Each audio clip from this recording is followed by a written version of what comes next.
Hi and welcome back to my YouTube channel. I will talk more English now, like you have noticed, because I have seen that I got a lot of new followers here that talk English, so you can also understand what I'm saying here.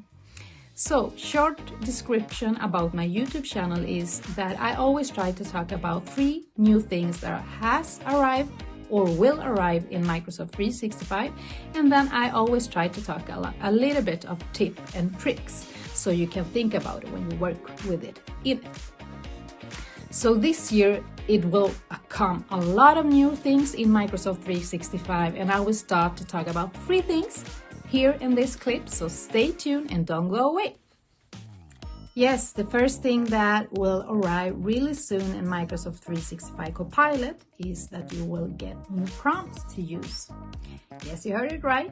You will soon get the chance to use a prompt to search in a OneDrive folder or maybe in a specific SharePoint site directly from a prompt.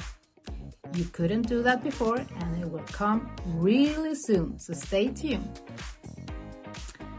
The other new thing that will arrive now in January 2025 is that you can put a loop workplace directly in your team by clicking on the top of the team, a plus button, and choose Loops Workplace.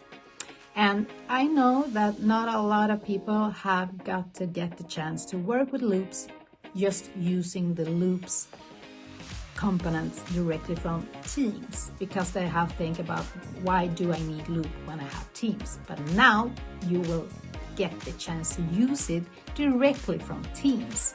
So why do you need loop? Yes, to work better, even better than you could before. So the last new thing that will arrive this year, 2025, March exactly, that is that you will get the chance to use a summarize feature in Teams when you have one-on-one or a group chat in Teams where you have been sharing files. So there you can get a summarize of a specific file to see what had happened using Copilot.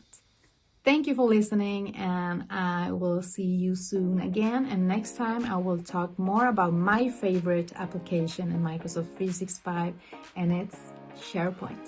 Welcome back. Bye.